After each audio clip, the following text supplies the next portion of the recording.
নাগাড়ে বৃষ্টি, নাগাড়ে 5 ঘন্টা বৃষ্টি আর তাতেই জলমগ্ন শহর কলকাতা। 4 ঘন্টা লকগেট বন্ধ আর তাতেই জলবন্দী শহর। বৃষ্টি ও জোয়ারের জন্য বন্ধ ছিল লকগেট। রাত 12টা থেকে ভোর 4টে পর্যন্ত বন্ধ লকগেট। সকালে লকগেট খুললেও জলমগ্ন শহর। রাত 1:51 গঙ্গার জলস্তর 5.66 মিটার। গঙ্গার জলস্তর বেশি থাকায় বন্ধ ছিল লকগেট। গঙ্গার জলস্তর বেড়ে যায় কারণ নাগাড়ে বৃষ্টি আর সেই সঙ্গে ক্যানেলগুলো সমস্ত একেবারে কানায় কানায় ভর্তি হয়ে যায়, ফলে শহরের জল বের করার আর কোনো উপায় ছিল না। আর সেই সঙ্গে গঙ্গায় জোয়ার, ফলে শহরের জল আবার ফিরে আসছিল শহরের দিকেই। জোয়ার নেমে গেলে ফের এই জল নামার সম্ভাবনা তৈরি হবে এবং তখন পরিস্থিতি আরো দ্রুত উন্নতি হবে বলেও মনে করা হচ্ছে। গঙ্গায় রিভার ট্রাফিক পুলিশের মাইকিং চলছে। দুর্যোগ এবং জোয়ারে গঙ্গার জলস্তর বেড়েছে, তাই জলে বেশিক্ষণ না থাকার বার্তা। পুলিশের মাইকিং চলছে কারণ গঙ্গার জলস্তর বেড়ে গেছে এবং কেউ যাতে গঙ্গায় না নামেন, তাই ট্রাফিক পুলিশের মাইকিং চলছে। দুর্যোগ এবং জোয়ারে গঙ্গার জলস্তর বৃদ্ধি পেয়েছে, জলে বেশিক্ষণ না থাকার বার্তা। যে কোনো সময় বিপদ ঘটতে পারে, কেউ জলে বেশিক্ষণ থাকবেন না। কলকাতা পুলিশ রিভার ট্রাফিক তরফ থেকে জানানো যাচ্ছে আপনারা কেউ বেশিক্ষণ জলে থাকবেন না। ওয়েদারের পরিস্থিতি খুব খারাপ, যে কোনো সময় দুর্যোগ আসতে পারে, আপনারা অ্যালার্ট থাকবেন। কেউ দীর্ঘ time Kolkata police river traffic পুলিশের তরফ থেকে জানানো যাচ্ছে আপনারা কেউ প্রাকৃতিক দুর্যোগ চলছে এবং এই কারণেই গঙ্গার জোয়ারও চলছে। আর তার ফলে কলকাতা পুলিশের রিভার ট্রাফিক পুলিশের পক্ষ থেকে অ্যানাউন্সমেন্ট করা হচ্ছে যাতে কেউ গঙ্গায় বেশিক্ষণ ধরে জলে না থাকে এবং তাদের সাবধানতা অবলম্বন করার কথা বলা হচ্ছে। ক্যামেরায় মিনময়ের সঙ্গে সুদীপ্ত, নিউজ 18 বাংলা। কেউ জলে বেশিক্ষণ থাকবেন না। কলকাতা পুলিশ রিভার ট্রাফিক তরফ থেকে জানানো যাচ্ছে আপনারা কেউ বেশিক্ষণ জলে থাকবেন না। ওয়েদারের পরিস্থিতি খুব খারাপ, যে কোনো সময় দুর্যোগ আসতে পারে। সোমবার রাত থেকে নাগাড়ে বৃষ্টি হচ্ছে কলকাতা এবং শহরতলিতে। একটানা বৃষ্টির জেরে জলমগ্ন হয়ে পড়েছে কলকাতার বিভিন্ন গুরুত্বপূর্ণ এলাকা। উত্তর থেকে দক্ষিণ গোটা শহরেই একই পরিস্থিতি। এই মুহূর্তে সেন্ট্রাল অ্যাভিনিউর ছবি দেখুন। সকাল 10টায় সেন্ট্রাল অ্যাভিনিউর পরিস্থিতি। জলে ভাসছে সেন্ট্রাল অ্যাভিনিউ। বৃষ্টি হলেই জল দাঁড়িয়ে যায় সেন্ট্রাল অ্যাভিনিউতে। সেখানে নাগাড়ে বৃষ্টি, রেকর্ড বৃষ্টি, তার ফল সেন্ট্রাল অ্যাভিনিউতে জল থই থই, সমুদ্রের মতন ঢেউ। সকাল 10টায় সেন্ট্রাল অ্যাভিনিউর পরিস্থিতি। গোটা শহরেই একই পরিস্থিতি। আর এবার দেখুন হলদিরামের ছবি।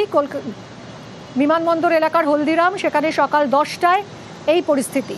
জল থই থই শহর কলকাতা। বাড়ি গাড়ি জলের নিচে। যেসব রাস্তায় আগে কখনো জল জমেনি সেই সব রাস্তাও জলের তলায় এবং এই সব এলাকা থেকে জল বের করার চেষ্টা শুরু হয়েছে সকাল থেকেই। বিভিন্ন এলাকায় একই রকম জল ছবি। লেক টাউনের ছবি দেখাবো এবার। দেখুন সকাল 9:25 লেক টাউনের ছবি। জল ঢুকে পড়ছে দোকানের ভিতরেও, বাড়ির ভিতরে জল ঢুকে পড়েছে। রাস্তায় জল থই থই।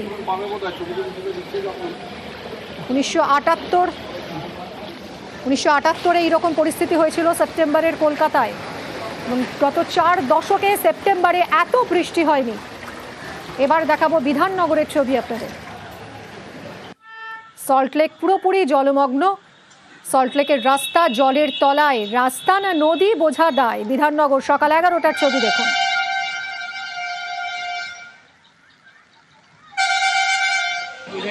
একই অবস্থা পার্ক সার্কাসেও। Park circus 7 point. বেলা 12টা। দেখুন গাড়ি প্রায় ডুবে গেছে। গাড়ি প্রায় পুরোটাই ডুবে গেছে জলের তলায়। পার্ক সার্কাস 7 পয়েন্টের ছবি দেখাচ্ছি। দুপুর 12টার ছবি।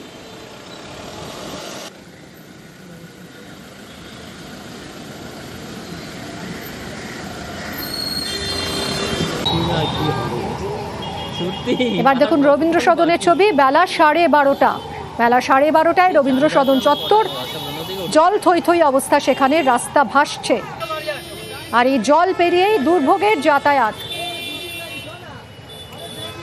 নাকাল হচ্ছেন সাধারণ মানুষ। গলফ গ্রিন সকাল 9টা।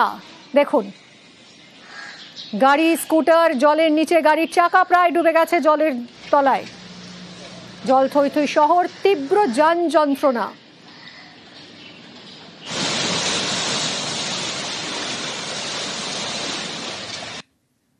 পাটুলির পরিস্থিতি আরো খারাপ। সকালের ছবি, সকাল 7টার ছবি দেখাচ্ছি।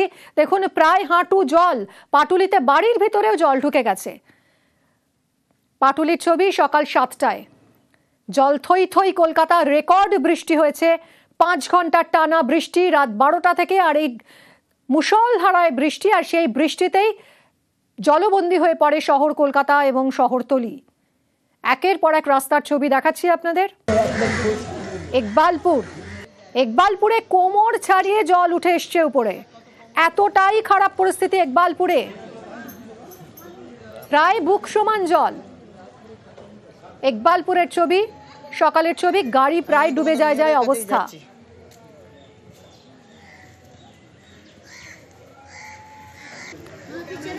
রেকর্ড বৃষ্টিতে জল থই থই Kolkata.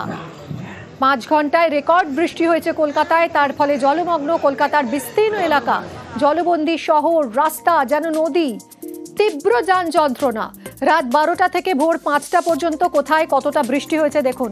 কামদহরি 332 millimetre, Jodhpur park 285 millimetre, Kalighat 280.2 millimetre. Record বৃষ্টি হয়েছে কলকাতায়। তপসিয়ায় 275 কিলোমিটার, ধাপায় বৃষ্টি হয়েছে 212 মিলিমিটার, বালিগঞ্জে 264 মিলিমিটার। রাত 12টা থেকে ভোর 5টা পর্যন্ত এই হিসেব। চেতলায় 262 মিলিমিটার, চিংড়িহাটায় 237 মিলিমিটার, মোমিনপুরে বৃষ্টি হয়েছে 234 মিলিমিটার।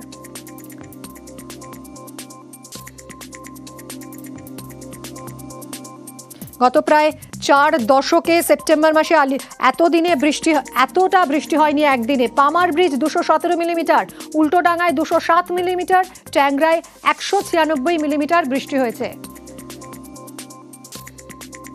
1978 সালের 28শে সেপ্টেম্বর 370 মিলিমিটার বৃষ্টি হয়েছিল আলিপুরে, এবং 26শে সেপ্টেম্বর 1986 সালে বৃষ্টি হয়েছিল 260 মিলিমিটার। আর এবার যা বৃষ্টি হলো তা প্রায় সেই সব রেকর্ড ছুঁই। ঠনঠনিয়ায় 195 মিলিমিটার বৃষ্টি হয়েছে, বেলগাছিয়ায় 178 মিলিমিটার, মানিকতলায় 169 মিলিমিটার বৃষ্টি হয়েছে রাত 12টা থেকে ভোর 5টার মধ্যে। রেকর্ড বৃষ্টিতে জলমগ্ন হাসপাতাল। ন্যাশনাল মেডিকেল কলেজ হাসপাতালের ভিতরের অবস্থা দেখুন। জল জমে রয়েছে হাসপাতালের ভিতরে। হাসপাতালের এক্সরে রুমে জল ঢুকে গেছে। স্ত্রীরোগ বিভাগ, জরুরি ওয়ার্ড জল থই থই। আরজিকর হাসপাতাল চত্বরেও জল। ট্রমা কেয়ার, প্রসূতি বিভাগের সামনে জল জমেছে। জলমগ্ন মেডিকেল কলেজ চত্বরও। কথা বলবো অভিজিৎ আমাদের প্রতিনিধির সঙ্গে। অভিজিৎ, হাসপাতালগুলোর জল থই থই অবস্থা কিভাবে সামাল দেওয়া হচ্ছে? যত দ্রুত সম্ভব জল নামানোর চেষ্টা চালানো হচ্ছে। সমস্ত পিট হোল গুলো খুলে দেওয়া হয়েছে। হাসপাতালের যেখান দিয়ে জল নিষ্কাশন করা যায় সেই সব জায়গাগুলোতে কাজ চলছে। পুরসভার কর্মীরা যেমন কাজ চালাচ্ছেন, তেমন ভাবে হাসপাতালের নিজস্ব যে কর্মীরা রয়েছে তারাও কাজ চালাচ্ছেন। তবে পাটশাটা ন্যাশনাল মেডিকেল কলেজ হাসপাতাল বা চিত্তরঞ্জন হাসপাতাল, তার পরিস্থিতি ভয়াবহ বললেও কম বলা হয়।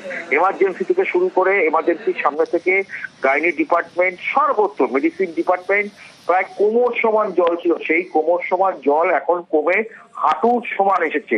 তবে তাতেও বিপত্তি মারাত্মক। সকাল থেকেই এখানকার আউটডোর পরিষেবা সম্পূর্ণ স্তব্ধ। এমনকি সঙ্গে থাকো অভিজিৎ।